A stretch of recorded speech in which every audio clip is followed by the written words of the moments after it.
Welcome everyone, and thank you for joining us this evening. The topic this evening is How Close is Too Close? A fresh look at canine separation anxiety and new tools for treatment. This is race approved for 1 hour. Our presenter this evening is Dr. Judy Korman. In 1987, Dr. Korman graduated summa cum laude from the University of Pennsylvania School of Veterinary Medicine and received her MBA from the Wharton School of Management in 1988. In 1988, Dr. Korman joined the Wilkerson Group, a premier healthcare and life sciences strategy consulting boutique. During her 12 years with the firm, Dr. Korman became a managing director and conducted and managed products that helped pharmaceutical, biotechnology, medical device, and related healthcare companies formulate and successfully implement product development, business development, commercialization, and market strategies. In 2015, Dr. Korman started her association with Assisi Animal Health by working on a variety of consulting assignments for the management team. She formally joined the company in 2017 to spearhead efforts in business and product development. Dr. Korman co-invented and led the development team for the Calmer Canine, Assisi's anxiety treatment device for dogs. She is an avid dog agility enthusiast and currently competes in national events with her Shetland Sheepdog and Australian Coolies. She lives in Mill Spring, North Carolina with her husband and has 2 children in college. We welcome Dr. Korman. Hello everyone, and thank you, Carolyn, so much for that introduction. I hope everyone's having a great evening. I do want to talk to you today about a fresh look for canine separation anxiety and some new tools. And really, this is an old topic, of course, but it's a very important one today. And there are some new things, new developments, and new facts, in fact, that we'll be sharing today that are pretty exciting, because I think if you take this deeper look with me, you'll see that there's a lot to learn about canine separation anxiety and a lot of it to apply to the way we treat and even diagnose and screen our patients. So with that, I will begin. There'll be a couple of polls, 3 polls that we're asking questions of the audience. If you would be so inclined, please answer the questions. I'll give a little bit of time during that part, with peppered throughout the presentation. And so you'll have some time to check the questions over and answer them. We appreciate that greatly. Also, at the end, we'll have a question and answer period. I'll leave plenty of time for that as well. And I'm very interested to hear what your questions are. If we can't get to all of them today, then certainly feel free to email us and ask anything you would like. It'll be passed on to me if it's a scientific question. If it's something about the products or pricing, etc., it'll be answered by the Assisi team. With that, we'll begin. So what I'd like to cover in today's presentation is really get a better understanding of what is canine separation anxiety, defining the problem, recognizing how we veterinarians can screen and diagnose for canine separation anxiety in our patients, and some new tools that are pretty exciting to do that with, and understanding some of the treatment options that are available, the traditional ones that have been available for the past several years, as well as some really exciting new treatment options that are completely new modalities to help with anxiety in our dogs. Well, first, let's take a look at the numbers here. We know that canine separation anxiety is really a very big problem in the US and elsewhere. 1 in 7 dogs has canine separation anxiety, and 1 in 3 in general have anxiety. And that is just a whopping number of dogs when you look at the population across the US. And we know also that there's no long-lasting treatments other than behavior modification, which is hard for owners, some owners to do and can be very costly. There's really nothing out there until very recently that is something that offers a sustained benefit, something that you don't necessarily have to do every day in order to have a dog with less anxiety. Medications are very important, and we give them to about 10 to 20% of canine separation anxiety cases. And these tend to be the cases that we see, that veterinarians see. course, because the medications are prescription only. But as we'll find out, there's a lot more dogs with separation anxiety out there that are not seen by us and are not treated by medications. And those are the ones that I hope we'll be looking at more closely in this presentation and maybe finding in the future in our own practices. Why is it important to look at separation anxiety? Well, when you live with a dog with separation anxiety, it is a huge burden on the family. And I just recently had an own personal experience with that with my daughter's dog. She came back from college, and she has a dog that did suffer from canine separation anxiety. It was a young dog, so we were able to help him along the way with some of the tools and techniques that we'll talk about today. But it gave me a little glimpse into personally how big a problem this is. And talking to so many owners with dogs with separation anxiety, you really begin to appreciate what the owners do, how much their lives they're willing to change in order to accommodate their dog with separation anxiety. Some even become pretty much housebound because they're afraid to go out. They don't want the dog to be so upset or the house to be destroyed. So we'll look at all these factors as we move forward with today's presentation. First, let's look at how common separation anxiety is. It may surprise you to know that canine separation anxiety is even a little bit more common than otitis, something we treat, on a daily basis. And, looking at the US dog population, the statistics are around 76 million today.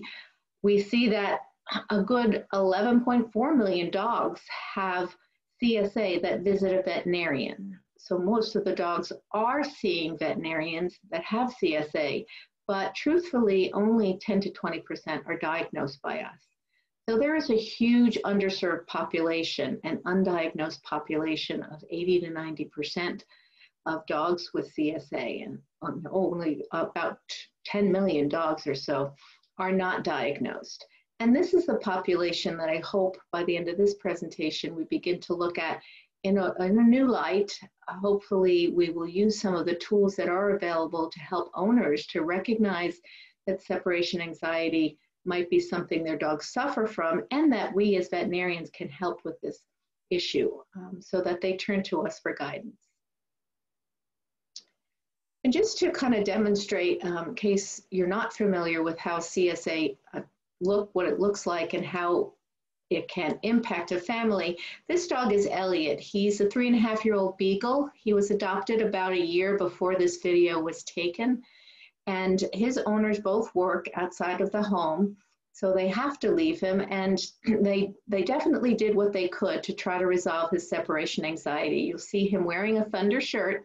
He has a pheromone diffuser plugged into the wall. He has a comfort crate and just a gazillion toys all around. But of course, he doesn't use the toys. He chews on the bed. He barks incessantly, and that can annoy some neighbors for sure. And he also looks out the window, which is, as we'll see, another hallmark sign of separation anxiety. So this is not just a naughty pup. This is a pup who's really suffering from canine separation anxiety. And they came to our pilot study because they didn't want to put Elliot on medication. They wanted to see if there was something else available to help him. So we know that this kind of behavior stresses the human-animal bond. It makes owners look at their dogs in a way that they would prefer not to. It certainly makes them think about how their dogs are destroying the house and may even increase their chance of relinquishing the dog to a shelter or rescue organization because they just can't handle the separation anxiety signs any longer. And in some severe cases, it can even lead to a euthanasia or the consideration of euthanasia of the pet. One thing we have found out, we've at the CC Animal Health developed a database, a questionnaire database of 17,000 pets with dogs with separation anxiety, and it's given us a good insight into some of the facts about separation anxiety. Some were surprising to me, and I'll share some of those results of that survey with you today. First, the top 10 breeds. Of course, mixed breeds are up there on the list of dogs who suffer from separation anxiety because they're just a very common breed, or not a breed in the United States. I guess we call them all Americans. But one thing to know is that pit bull terriers are definitely more predilected to suffering from separation anxiety. They have a predisposition to that condition, as do Chihuahuas and Labradors and some of the other breeds you'll see here. So that tells us that when one of these dogs of this breed are walking in for their annual visit, it might be something to trigger us to ask the question, so how is your dog's emotional state? What's going on with your dog? Are you seeing any signs of anxiety? Just to open up that discussion with the owners so that we understand if their dog might be one of these hidden dogs, the 80 to 90% that suffer from separation anxiety, but that go undiagnosed by the veterinarian. And 57% are between 1 and 5 years of age. Now this is interesting because these dogs are really at the prime of their life or just beginning life, and they have a long road to go. And if separation anxiety isn't managed appropriately in the early years, it can certainly increase over time and even lead to other anxieties and other health problems. So it's something that we want to focus on and catch as early as possible so that we can have the best outcome and the best quality of life for those dogs that suffer from it. Also, most of the dogs show more than one sign of separation anxiety. So when we'll get to that a little bit later in the presentation, you'll see that there are 10 really strong signs of separation anxiety, and most dogs suffer from at least 2 signs, if not many more. And as I mentioned, dogs with separation anxiety are also likely to have other anxieties too. The more common ones are fear of noises and strangers and fireworks, thunder. Those are all signs of anxiety or triggers, sorry, for anxiety, and also travel and general anxiety. And we also know that many dogs have vet visit anxiety, where they get anxious going to the vet. Somehow they always know that they're in that car ride to the vet instead of the park. And they start to pant and get nervous and move around more. And at the vet, they can even act more aggressively because of their anxiety. So here's our first polling question. How many cases of canine separation anxiety do you diagnose a month? If you can just estimate that for us, that would be greatly appreciated.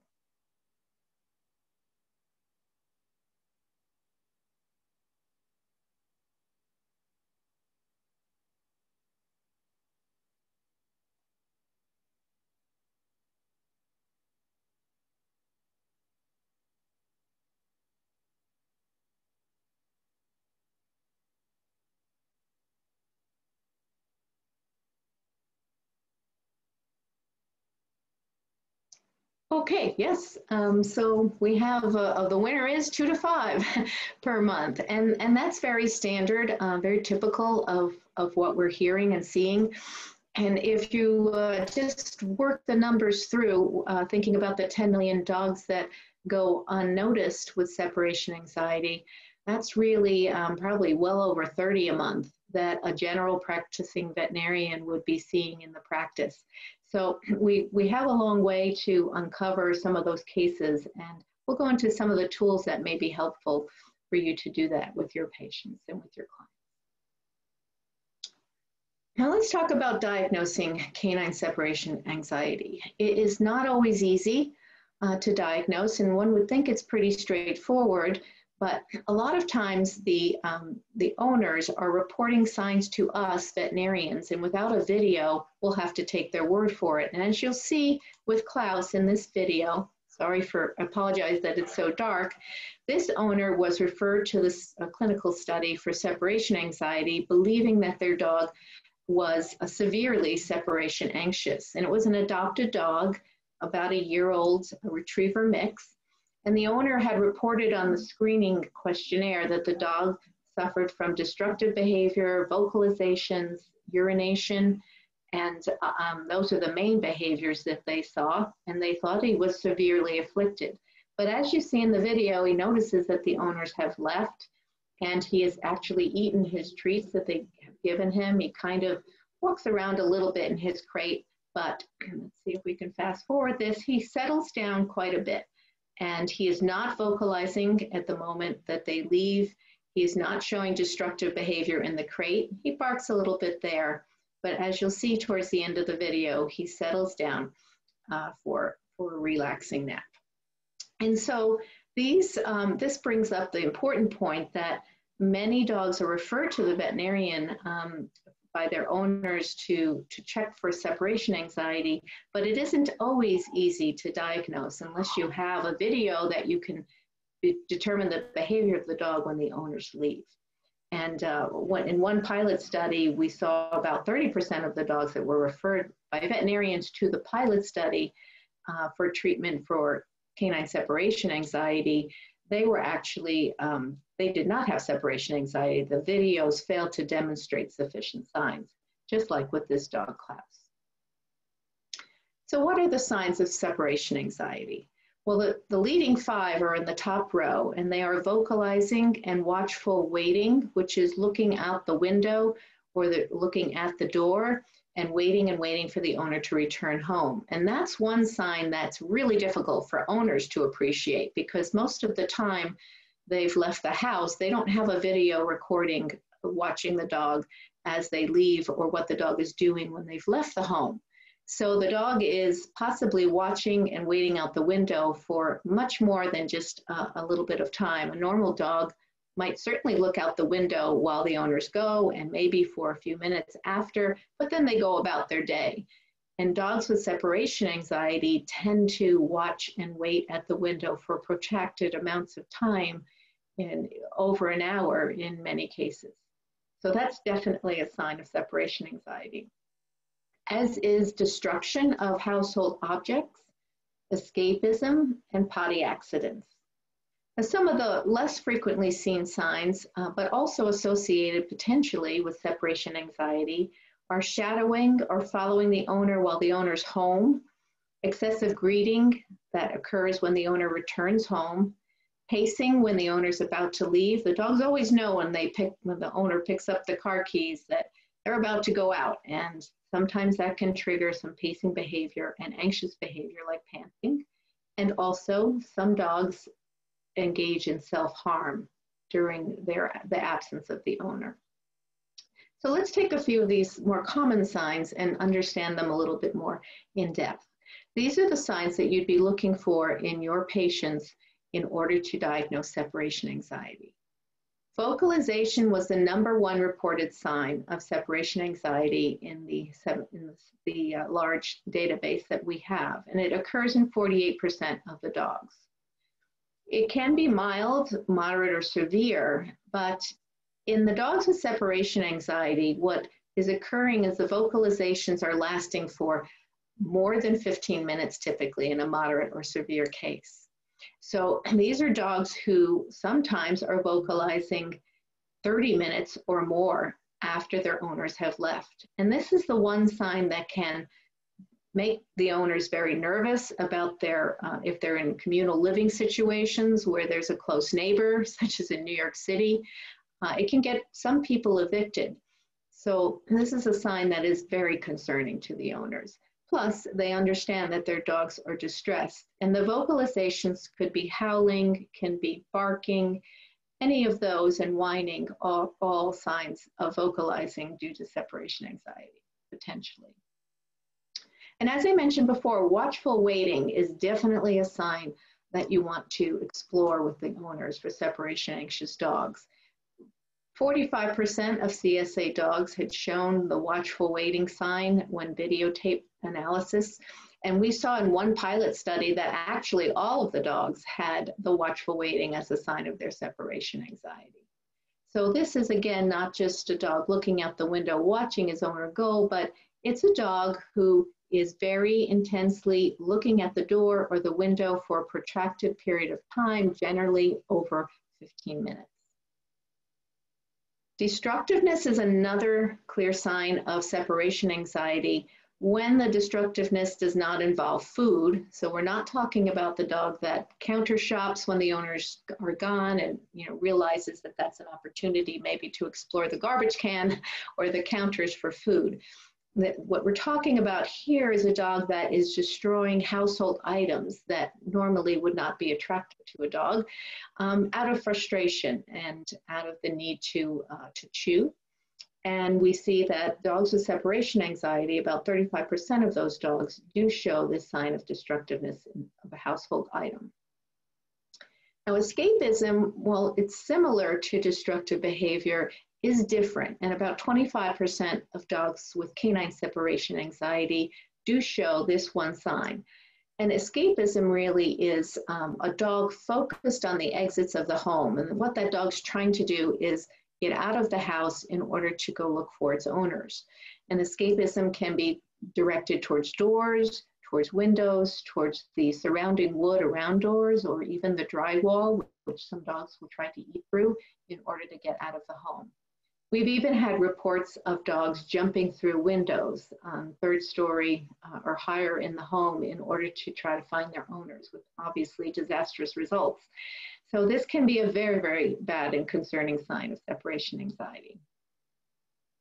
And the last one that is really disturbing to owners, and certainly one to consider that we'll talk about, is potty accidents. These occur, urination and defecation in the house, as a result of the dog's anxious state, and they're reported in 23% of canine separation anxious dogs. But it's important to really differentiate why the dog is having a potty accident. If it's something that's a health risk or a health issue, such as a condition, diabetes, for example, that's a different situation, and that needs to be ruled out before potty accidents can be associated with canine separation anxiety in the dog.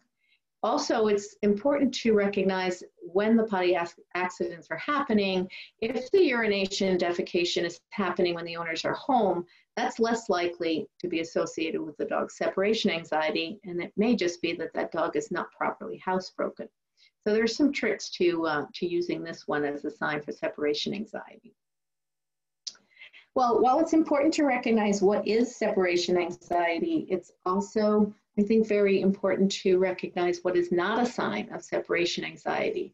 And this is where some of the confusion comes in, with owners thinking their dogs have separation anxiety, but they really don't. So the nuisance or territorial vocalizations are not separation anxiety. So when the dogs are barking at the mailman, or barking at squirrels, or vocalizing at things outside the window because they're being territorial, or they're frustrated and can't get at those items, that's really not a sign of separation anxiety. Nor are potty accidents, urination, defecation in an unhousebroken dog. And destruction of food items is not typically a sign of separation anxiety. In fact, anxious dogs are usually dogs that have sort of turned off their hunger center, and even if you attempted to feed them sometimes their favorite treats, they will not accept them because they are anxious. So destruction of food items is a rule out there. Sometimes it's hard, though, to tell if it's separation anxiety or isn't, even if some of the signs match. So dogs less than a year old, we typically don't diagnose with separation anxiety because those dogs are exhibiting other behavior or behaviors that are similar, like urination in the house, for example, but they might not yet be housebroken. Or they might be destructive to household items, but they're still teething.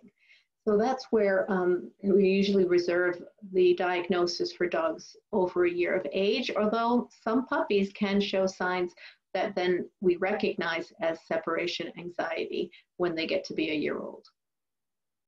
Medical conditions also can mask or can be confused with some signs of separation anxiety. As we talked about, urinating in the house may be a sign of a medical condition as opposed to a sign of separation anxiety. And pain, underlying pain, can be the root cause of an anxiety. So we want to make sure that a thorough physical exam is done on the dogs before going on to certain treatments, because we want to rule out any medical conditions or pain that might be underlying the anxiety condition. And older dogs with cognitive dysfunction can also show some signs that are similar to separation anxiety. So as I talked about before, wanted to share with you some tools that would help you identify if a dog has separation anxiety or is likely to. And you can share these with your clients and have the clients report back to you on the use of the tools and the results. Unfortunately, we don't have any validated evaluation or scoring tools yet to provide a more rigorous analysis of dogs with separation anxiety. But what we do have is online interactive quizzes that can be very helpful. And this is one that we have offered at calmercanine.com.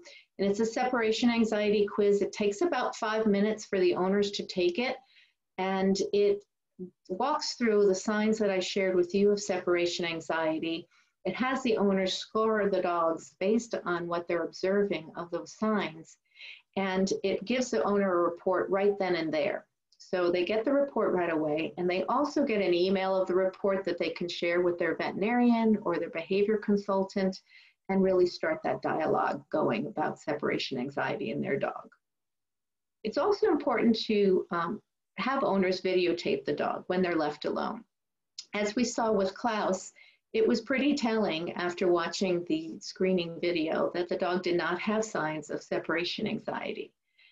We suggest that you use a wide, or the owner use a wide angle camera so they can capture the whole environment and that the environment that the dog is in be well lit. That the video be a minimum of 20 minutes because you do want to see some amount of time go by and watch the dog carefully in case it's going to relax after the first 5 minutes. You just don't want short clips.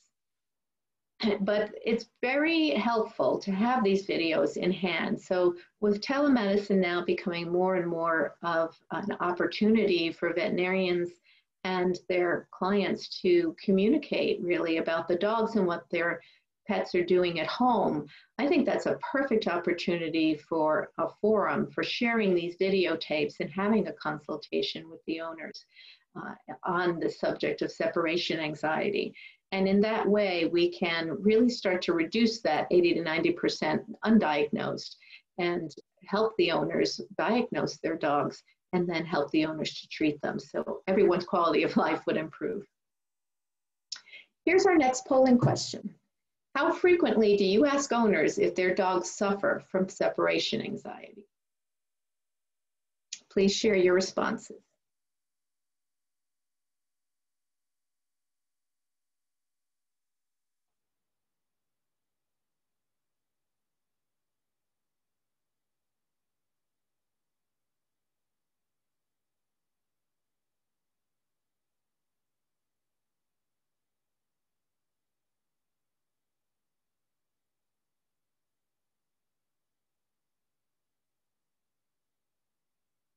Okay, thank you for that sharing. Yeah, so we have, sometimes seems to be the winner there, that we're asking about separation anxiety. So we're getting some cases, we're obviously identifying and diagnosing and opening up that conversation with some people. But perhaps if it were a part of a normal routine that every patient or every owner would fill out, for example, in our paperwork, that when someone new to the practice or is having their annual exam and they fill out the forms that we typically give them, that might be a great opportunity for adding a question about the emotional state of the dog. I know when I was in private practice, I was a mobile companion animal vet out here in the Carolinas. I certainly asked some of the routine questions in my forms, but I never asked, and I know I should have now, about canine separation anxiety or the emotional state and anxiety in the pets, because there's definitely things we can do about that situation, and I think the owners are really looking for opportunities to speak with us, but sometimes they just don't know that veterinarians are either interested in it or that they can help. So I think there's a big opportunity there as we move forward. So let's talk about some of the treatments for separation anxiety. Actually, it's interesting, based on the 17,000 responses, we see that drugs are not the owner's first choice. So, we know that the medications require prescription, But owners are not necessarily talking to the vets about this problem. So what are they doing? Well, they're going to things like CBD oil and calming supplements and music therapy, which that one surprised me about how commonly that is used, and compression wearables and other non-medication techniques well before they're getting into the medications and even well before they're using the services of a behaviorist. So let's look at some of these in turn and see what their advantages and disadvantages might be. Well, CBD oil is certainly kind of newer to the scene, but it's easy for owners to get. It's easy for them to use. There are many different options available, but of course we have concerns over the variation in the quality and the consistency of the CBD oil formulation that they're using, the side effects, which are to date unknown, and it can be costly to use this long-term if it's used on a daily basis. And it hasn't really shown to have, we are lacking good studies on CBD oil, but the effects are unlikely to last well beyond the treatment. So that's the case also with calming supplements, certainly easy to use and many options, but they require daily use to maintain the effects. And so on an annual basis, the cost can be pretty high for owners. And conclusive studies are lacking in this area, and certainly there are side effects potentially for GI upset. Music therapy doesn't have any side effects, so that's the great thing about it. Certainly easy to get, easy to use. There's some great CDs out there, and typically they don't cost very much, but we do know that the dogs may acclimate to the effects over time, and it certainly requires the continuous administration of the music in order to have the calming effect. So that leads to sometimes the attenuation of that effect over time. Compression wearables like Thundershirt and the many other manufacturers these days are not very costly, and there are no side effects known for those, but they do have to be worn to have the effect. And as you saw with the Beagle Elliot, sometimes that effect is only there for mild cases, and sometimes it does disappear as the dog gets used to wearing the compression wearable. Pheromones are another technique, low cost, certainly easy to use and no side effects. And interestingly, there are some clinical studies that support the use of them, especially in mild cases and in puppies. Of course, the cons are that they need to be continuously administered and in the presence of the dog. So if the dog leaves the room where the pheromone diffuser is present, that pheromone doesn't follow the dog. Of course, there are collars and other means now of delivering the pheromones, so that's an advantage. And there's a potential for attenuation of effects as well with pheromones. As we talked about a little bit earlier, behavior modification is fantastic in that it has lasting effects for the compliant owners, and no side effects. But the problem with it is that most owners are not that compliant with it. It does take a long time to see results from it, and sometimes the protocols are very restrictive, some of them requiring the owners not to leave the house even for a very short period of time while the dog is undergoing the behavior modification program. And they also are associated with a high cost that some owners just simply cannot afford. And so then we have the medications, that the two that are proven effective and FDA approved are fluoxetine and clomipramine. And the negative of that is really what turns the owners to looking for alternatives, and that's the side effects, the sedating side effects that they see with these medications. Plus, many of them just don't like the idea of giving their dog daily medication in order to control the dog's anxiety. So what are the owners thinking about these different protocols and these different medications and modalities? Well, they think they have mild effects by and large, especially the dog pheromones. But as far as really having excellent effects, many owners just haven't seen that yet in these products. So let's talk about some of the new approaches, because we know that there are not many long-lasting or any really long-lasting modalities other than behavior modification. And we know that this problem of separation anxiety is so important to the lives of those who have dogs that suffer from it, and that there are a lot of people out there with dogs in that condition. We set out to look at maybe some new approaches to treating separation anxiety or anxiety in general. So I wanted to talk about a class of products really that we call electroceuticals. These are products that use to some way or another an electric signal in order to have an effect on the body, that effect being the reduction of anxiety. So there's two classes that I wanted to discuss today: cranial electrotherapy stimulation, or CES. Now this is a form of neurostimulation that delivers a small pulsed alternating current directly to the pet, so directly to the head of the dog. So this is a more direct effect, direct electric effect, whereas pulsed electromagnetic field therapy delivers a therapy field that's based on microcurrents of energy. And these signals in the field stimulate the biochemical responses in the organs and tissues. So I'll go through a little bit more detail on these, but one of the main differences is the CES is more of a direct connection with electrodes to the patient, and pulsed electromagnetic fields is really a more indirect, with the fields doing the work, and we'll see that in a minute. So new approaches with CES. Well, this is a new approach as it relates to treating patients, veterinary patients, with anxiety, but it's not really a new approach overall. It's been FDA approved for humans and reported to have effects on anxiety and depression and insomnia, and it's used for those conditions in people. In pets, it's placed, the electrodes are placed on the animal's ears, as you see happening with this kitty cat.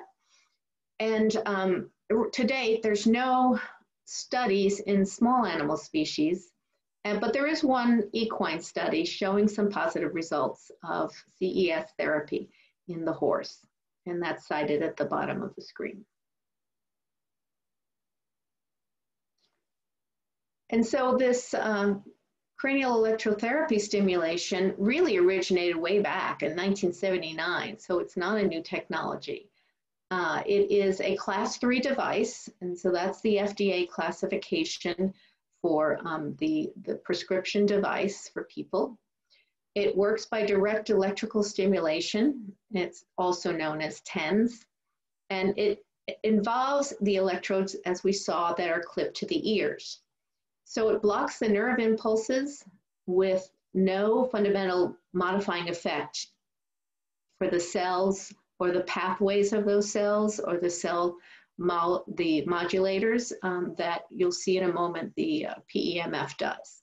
So those are some of the differences. And of course, because it requires the electrodes to be clipped to the animal's ears, sometimes it does require shaving, and that can be a little bit of an inconvenience.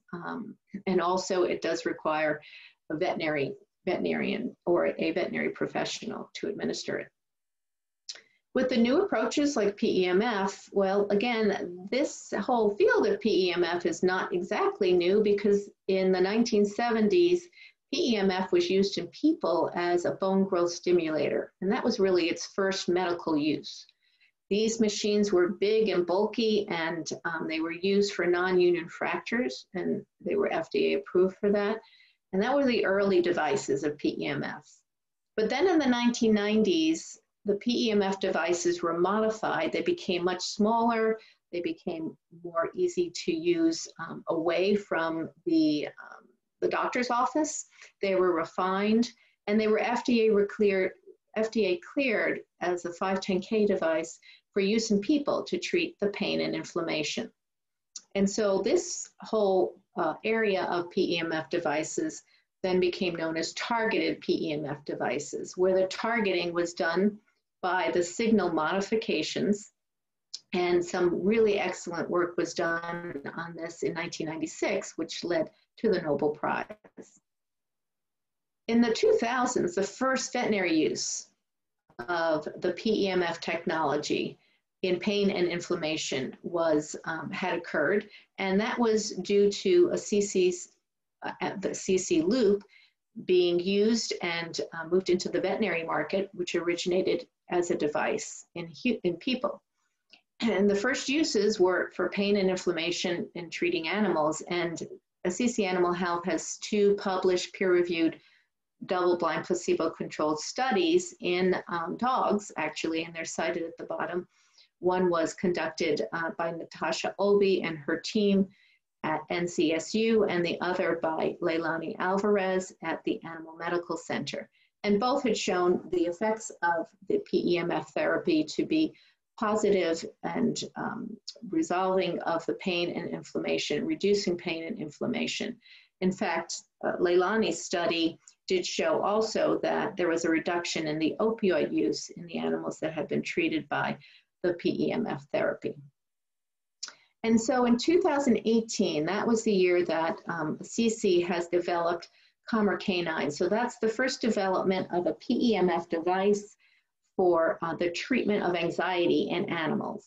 And this came about essentially because there was a recognition that PEMF signals can be useful for treating anxiety and depression in people. And so CC, being the world experts in this field in veterinary medicine, decided to look into it and to develop a device that could help animals with anxiety. And what we know about these devices and about the PEMF signals is that they can vary dramatically. So on the right-hand side, you'll see the device waveform A. That's for a bone growth stimulator. So that device has certain characteristics of pulse frequency and amplitude and duration, how long it lasts. And this was one that was developed as a bone growth stimulator. The bottom one, B, shows the CC loops therapeutic signal. As you can see, it's very different from the bone growth stimulator. And so what the scientists and neurobiologists for the Calmer Canine device had done was to take the CC loop signal and change it in order for it to have the effects in the brain on anxiety. And so that's what we see as the mechanism of action. What we're seeing here with the Calmer Canine is that it's using physics or electromagnetic energy instead of a molecule like a pharmaceutical or chemistry to have a biological effect in the brain. So when the device emits the PEMF signal, these signals increase the production of nitric oxide in the brain. And nitric oxide is one of these master cell signaling molecules that ends up having some downstream effects. What it does is it increases the anti-inflammatory cytokines in that local area in the brain, and it reduces the pro-inflammatory cytokines like IL-6. And in that way, it also increases naturally the endorphins, serotonin, and dopamine that occur at the local level. So we're seeing an increase in the feel-good hormones, we're seeing a decrease in the inflammatory mediators, and that's what's bringing the brain to a more balanced state. This overactive anxious brain is really becoming calmer as a result of its chemistry being changed by the signals. And so we have a lot of studies in people about how all this works. Here are some. Some have shown, like Rohan, that stimulation with these induced electromagnetic fields reduces depression and anxiety in people. We also see others that have characterized the signals to produce changes in the brainwave activity, and even others who have shown that inhibiting the pro-inflammatory cytokines, so inhibiting inflammation, can improve mood disorders. A lot of work has been done in humans on this connection between anxiety and inflammation. And one benchtop study here, an in vitro study, showed that the microglial cells, so the nerve cells in a benchtop experiment, were essentially shown to have a reduction in their IL-6 levels those that were exposed to the calmer canine signal and the neuroglial cells were essentially shown a inflammatory event, and one set was exposed to the calmer canine signal and the other set was not. Those that were exposed to the calmer canine signal had a much greater reduction, a much lower activity in IL-6 production compared to the sham control. So we see that in the benchtop, we have a ability of the calmer canine signal to reduce in cell culture the production of a cytokine that's been associated with inflammation. So how is this PEMF therapy working? Well, how is it used? It's used for 2 15-minute sessions a day. It can be handheld, as in this situation, or it can be attached to a convenience vest that's sold with it. And the treatments are done when the owner's home, and then it's removed. And 4 to 6 weeks is one treatment course. Some dogs do not seem to need another treatment course unless there's an event in their life that leads them to another anxiety situation. So for example, if a separation anxious dog has become improved, but then the owners move to a new home with the dog, that might be another chance for an anxiety producing event. And then calmer canine might be used again in that situation. The pilot study done on calmer canine has shown statistically significant reduction in the signs of anxiety in the dogs on both video analysis and owner questionnaire. And all the dogs did improve with a resolution in about half of them and measurable improvement in the other half.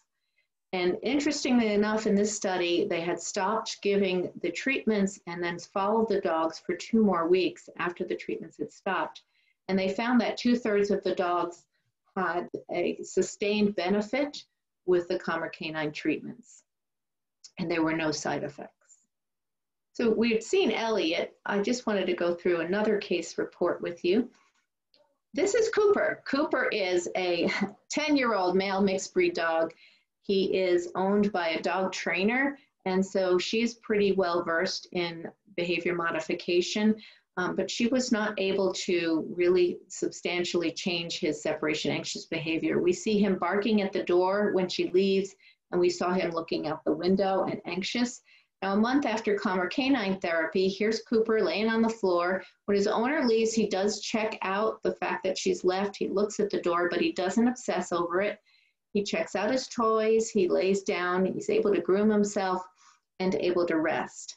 And that's what we're seeing consistently with the treatment with the PEMF signals and the electroceuticals in general, is that these dogs are relaxed and they're able to rest more and they're able to have some passive behaviors. So we see here in a 60-minute video before calmer canine, we have the grooming, resting, and playing behavior 0.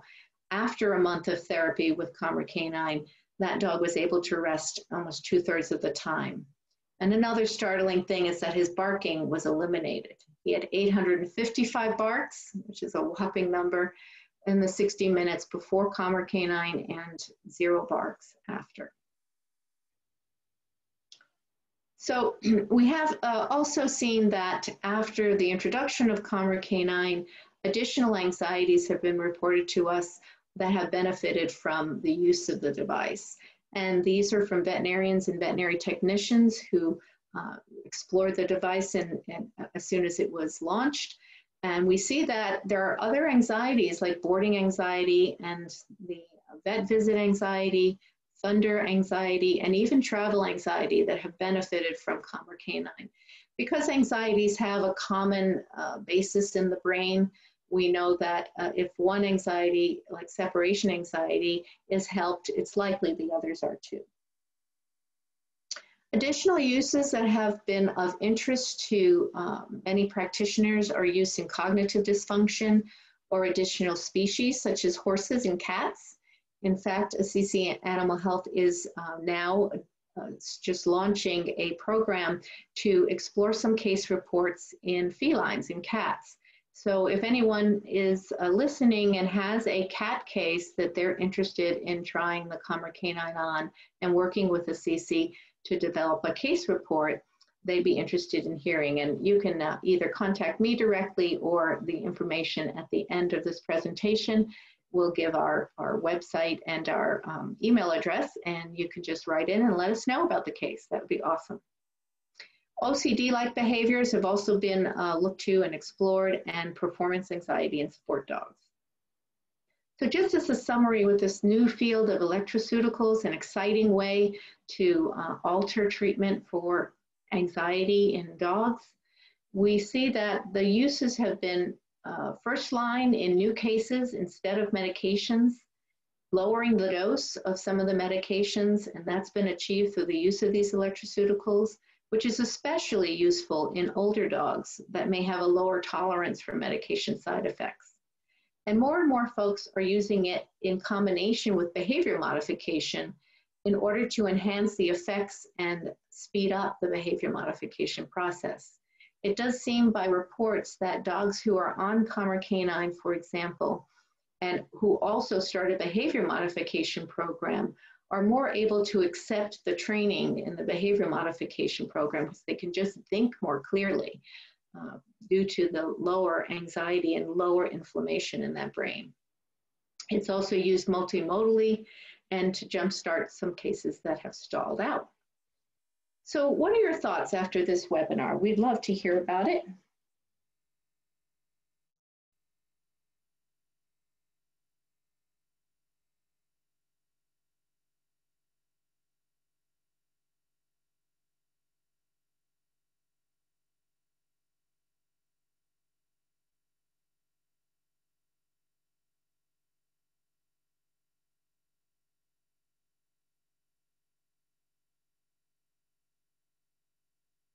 Okay, that's awesome, thank you.